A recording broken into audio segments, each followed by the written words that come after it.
Γεια σας! Λοιπόν, σε αυτό το επεισόδιο θα δείξουμε αυτό το βραχιόλι. Λοιπόν, αυτό το βραχιόλι λέγεται Dragon Scale, δηλαδή δέρμα του δράκου. Και όμως φαίνεται στο σχέδιό του. Είναι εύκολο να το φτιάξεις και μπορείτε να το δείτε σε ένα από τα επεισόδια μας. Λοιπόν, αυτό το φτιάξαμε εγώ με την αδελφή μου. Και θα σας δείξουμε και άλλα βραχιόλια που μπορεί να σας αρέσουν. Ένα άλλο βραχιόλι είναι το βραχιόλι άπειρο. Η αδελφή μου το εμπνεύστηκε και το έχει δημιουργήσει σε πάρα πολλά χρώματα.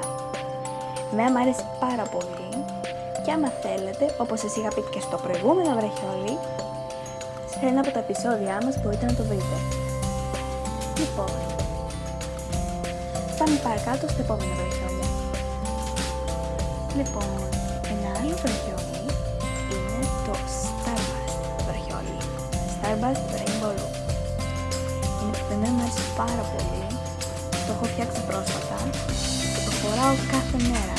Όταν λέω κάθε μέρα, ακόμα και το βράδυ. Λοιπόν, πάμε στο επόμενο βραχιόλι. Λοιπόν, το επόμενο δεν είναι βραχιόλι, αλλά είναι πάρα πολύ ωραίο για να τα βάλετε στα κλειδιά σας και αν θέλετε μπορείτε να το βάλετε σε μια λυσίδα σαν κολλιές. Λοιπόν, αυτό είναι το κλειδί του Σον. Εγώ δεν τα κατάφερα, αλλά η αδελφή μου τα κατάφερε.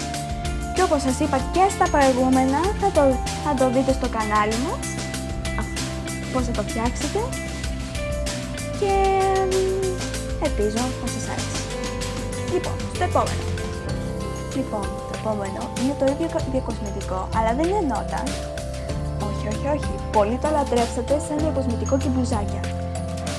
Το μαύρο μουστάκι. Λοιπόν, στο κανάλι μας θα δείχνουμε πάρα πολλά μουστάκια. Ακόμα και μπορεί να τα φορέσουμε, μπορεί να σας δείχνουμε μια φορά και να τα φορέσουμε. Και μπορείτε να το φτιάξετε και να το δώσετε σαν δωράκι στους φίλους σας. Μπορεί να το εκτιμήσουν. Το επόμενο, αυτό το λέμε το βραχιόλι ό,τι να είναι. Αυτό είναι το βραχιόλι. Υπήρχε μια φάση που εμείς είχαμε αυτά τα περισεβούμενα, αυτά τα τρία χρώματα, πορτοκαλί, κόκκινο, ροζ. Και γι' αυτό φτιάξαμε αυτό το βραχιόλι.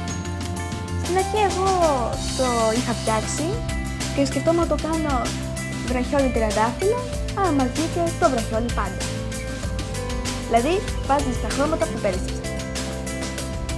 Στο επόμενο βραχιόλι, αυτό μπορεί να το λατρέψουν οι μπαλαρίνες, γιατί έτσι θα δείχνουν κάτι για αυτές.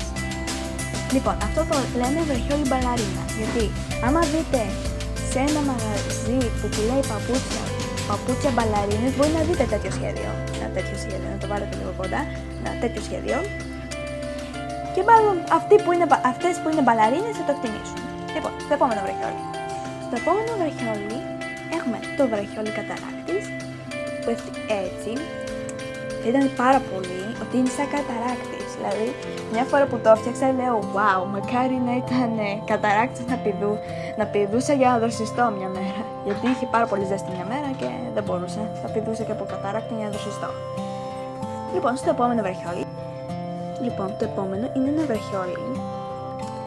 Εμένα μου αρέσει πάρα πολύ.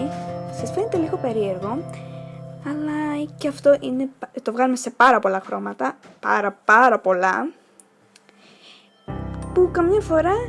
που μια φορά φτιάξαμε τόσα πολλά που τα δίναμε και στις φίλες μας και οι φίλες μας τα δίνουν στις δικές τους φίλες. Λοιπόν,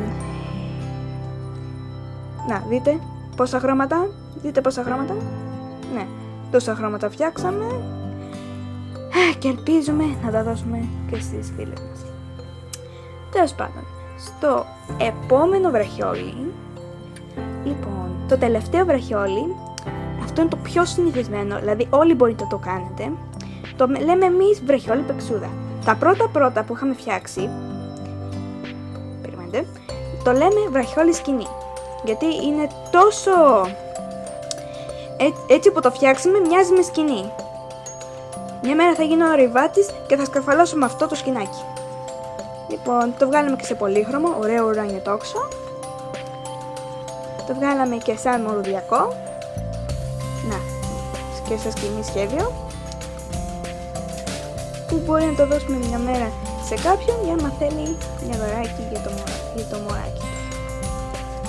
Λοιπόν, ελπίζω να σας άρεσε αυτό το επεισόδιο και άμα σας άρεσε, σας παρακαλώ πολύ, άμα θέλετε μπορείτε να κάνετε subscribe στο κανάλι μας, εγγραφή στο κανάλι μας και like άμα σας αρέσει πολύ και γράψτε μας στα σχόλια ποια από αυτά τα παρθόλια θέλετε να σας κάνω. Γεια σας!